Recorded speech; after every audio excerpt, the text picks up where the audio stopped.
दुर्योधन की मृत्यु के बाद आखिर उसकी पत्नी भानुमति का क्या हुआ? क्या उसने किसी और से विवाह कर लिया था या उसकी मृत्यु हो गई थी? जानने के लिए वीडियो को अंत तक जरूर देखिएगा। दोस्तों, दुर्योधन के अधर्म के कारण कुरुक्षेत्र का युद्ध हुआ था।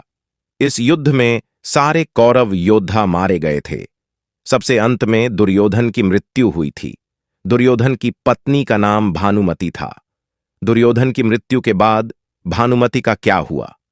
पांडवों ने अपने शत्रु दुर्योधन की पत्नी के साथ क्या किया था? भानुमति के बारे में एक प्रसिद्ध कहावत है कि कहीं की ईंट कहीं का रोड़ा, भानुमति ने कुनबा जोड़ा। आखिर इस कहावत का क्या अर्थ है?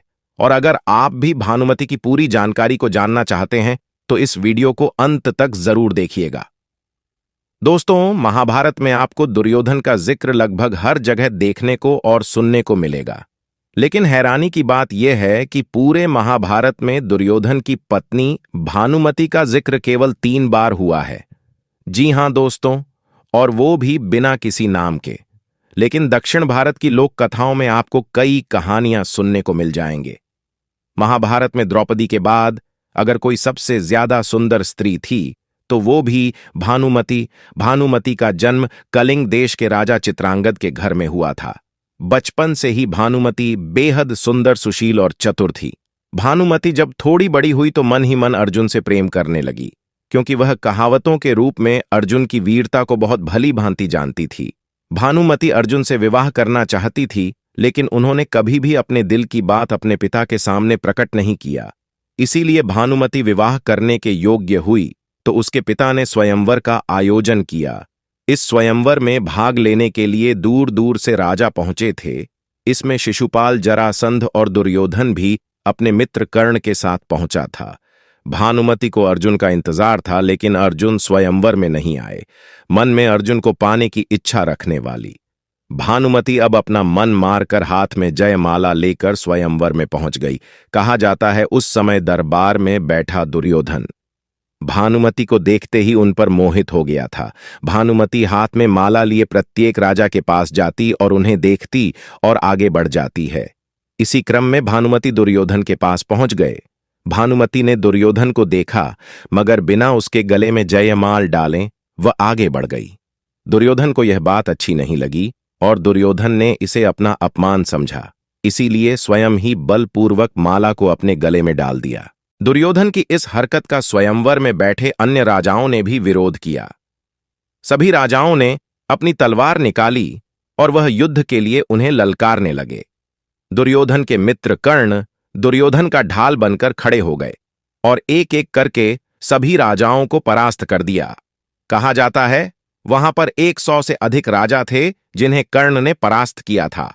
अंत में मगध के राजा जरासंध के साथ कर्ण का एक भीषण संग्राम हुआ और हर शस्त्र से दोनों में भयानक युद्ध हुआ। कहा जाता है जरासंध और कर्ण में कई दिन तक युद्ध हुआ था। अंत में दोनों में मल्ल युद्ध हुआ, जिसमें कर्ण ने जरासंध को परास्त कर दिया। इसके बाद कर्ण की सहायता से दुर्योधन में भानुमति का हरण कर लिया। भानुमति की एक सहेली थी जिसका नाम सुप्रिया था। दुर्योधन जब भानुमति को अपने साथ लेकर हस्तिनापुर चल दिया तो उस समय सुप्रिया भी भानुमति के साथ उनके रथ पर बैठ गई।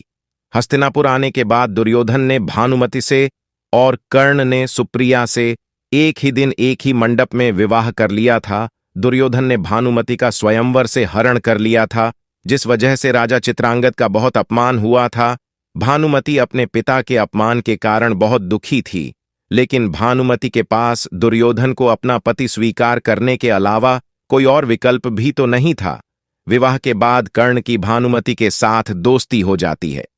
कर्ण और भानुमति की दोस्ती बहुत गहरी हो गई थी। एक समय की बात है जब कर्ण और भानुमति चौसर खेल रहे थे, तब अचानक से भानुमति खेल छोड़कर उठने लगी, क्योंकि दुर्योधन वहां आ रहा था और उसे देखकर भानुमति खड़ी हो गई थी। भानुमति के खड़े हो जाने से कर्ण को लगा कि भानुमति खेल छोड़कर भाग रही हैं। ये सोचकर कर्ण भानुमति को रोकने की कोशिश की और भानुमति का दुपट्टा नीचे सरक गया और उसके गले में पहने हुए मोतियों की माला टूटकर बिखर कर नीचे गिर गई। जब कर्ण ने देखा कि दुर्योधन ने उसे इस हालत में देख लिया है तो वह बहुत चिंतित हो गया। दोनों को लगने लगा कि इस घटना से दुर्योधन को गलत लगा होगा। लेकिन दोस्तों, दुर्योधन को कर्ण और अपनी पत्नी भानुमति पर बहुत अधिक विश्वास था। वह जानता था कि कर्ण और उसकी पत्नी भानुमति कभी उसके साथ विश्वासघात नहीं करेगी, इसलिए कर्ण और भानुमति को परेशान देखकर दुर्योधन हंसते हुए कहने लगा कि अरे, तुम लोग मोतियों की माला स्वयं उठाओगे या मैं तुम्हारी मदद करूं। उसके बाद दुर्योधन ने खुद उन मोतियों को उठाया। इसके बाद अपना काम खत्म करने के बाद वह वहां से चला गया। दुर्योधन को भले ही महाभारत का एक खलनायक कहा जाता है, लेकिन दुर्योधन को अपनी पत्नी भानुमति पर बहुत विश्वास था। दुर्योधन ने भले ही बहुत सारी बुराइयां थीं, लेकिन दुर्योधन में एक अच्छाई भी थी। समय बीतता गया और आगे जाकर दुर्योधन और भानुमति से 2 संतानों का जन्म हुआ। दुर्योधन के पुत्र का नाम लक्ष्मण और पुत्री का नाम लक्ष्मणा था। कुरुक्षेत्र के युद्ध में दुर्योधन के पुत्र लक्ष्मण ने हिस्सा लिया था, लेकिन वह अर्जुन के पुत्र अभिमन्यु के हाथों मारा गया था। दुर्योधन की पुत्री लक्ष्मणा अपनी माता के समान बेहद सुंदर थी। वो बचपन से ही एक वीरांगना की तरह अपना जीवन जीती आई थी। लक्ष्मणा जब बड़ी हुई, तब दुर्योधन ने अपनी पुत्री लक्ष्मणा का विवाह करने की योजना बनाई और अपनी पुत्री के लिए एक स्वयंवर का आयोजन किया। लेकिन यहां पहले से ही यह तय कर दिया गया था कि लक्ष्मणा ब्रजसेन को ही जयमाला माला पहनाएंगे, लेकिन किस्मत को कुछ और मंजूर था। दुर्योधन की योजना उस समय विफल हो गई जब लक्ष्मणा के स्वयंवर में श्री कृष्ण के पुत्र सांब पहुंच गए। सांब ने जब स्वयंवर में अपने सामने लक्ष्मणा को देखा तो वह लक्ष्मणा पर मोहित हो गए, बल्कि उन्हें पहले से ही यह झांत था कि लक्ष्मणा कर्ण के पुत्र ब्रजसेन के गले में ही वर्णमाला डालेंगी।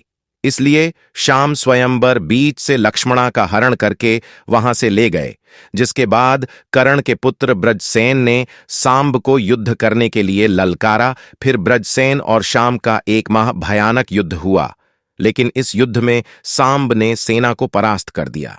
जब लक्ष्मणा का हरण करके शाम भागने की कोशिश करने लगे, तब कुरुवंश का सम्मान बचाने के लिए गुरु द्रोणाचार्य और पितामह भीष्म ने सांब का पीछा किया और सांब को परास्त करके बंदी बनाकर हस्तिनापुर ले आए और दुर्योधन ने सांब को कारागार में डाल दिया। दोस्तों, लक्ष्मणा अब सांब की कैद से आजाद हो गई थी, लेकिन फिर कर्ण के पुत्र ब्रजसेन ने लक्ष्मणा से विवाह करने से इनकार कर दिया और वहीं दूसरी तरफ कारागार में डालने की बात भगवान बलराम तक पहुंच गई। अपने भतीजे को कष्ट में देखकर बलराम जी ने अपने हाथ में अपना हल उठाया और क्रोध में हस्तिनापुर पहुंच गए। बलराम के इस रौद्र रूप को देखकर दुर्योधन बहुत डर गया और अपनी पत्नी भानुमति के पास जाकर समझौता करने की बात करने लगा। भानुमति भगवान श्री कृष्ण की बहुत बड़ी भक्त थी। वो भी मन ही मन चाहती थी कि उसकी बेटी लक्ष्मणा का विवाह श्री कृष्ण के पुत्र सांब से ही हो जाए। और अब जब दुर्योधन ने भानुमति से समझौता कराने की बात कही, तो भानुमति ने बलराम जी से बातचीत करके सांब और लक्ष्मणा के विवाह के लिए मना लिया गया। इसके बाद पूरे विधि विधान से लक्ष्मणा का विवाह श्री कृष्ण के पुत्र सांब से हो गया था। दोस्तों, कुरुक्षेत्र युद्ध के अंत में जब भीम दुर्योधन का वध करते हैं, तब विधवा हो चुकी भानुमति ने दुर्योधन के चचेरे भाई अर्जुन से पूरे विधि विधान के साथ विवाह करने की इच्छा प्रकट की। दरअसल द्वापर युग में ऐसा माना जाता था कि विवाह करने से 2 पक्षों में दुश्मनी खत्म हो जाती है। भानुमति अर्जुन से पहले ही प्रेम करती थी और जब भानुमति विधवा हो गई, तब अर्जुन भी भानुमति के दुख को देखकर अपने आप को रोक न सके और उन्होंने भानुमति के विवाह का प्रस्ताव स्वीकार कर लिया और उसे अपनी पत्नी के रूप में अपना लिया गया। दोस्तों, कौरवों और पांडवों की दुश्मनी दूर करने के लिए भानुमति ने काफी प्रयास किया था, लेकिन वह कुछ नहीं कर पाई। तो दोस्तों, आज के लिए बस इतना ही। अगर आपको वीडियो अच्छी लगी हो तो वीडियो को लाइक करें, दोस्तों के साथ शेयर करें और चैनल को सब्सक्राइब करना ना भूलें।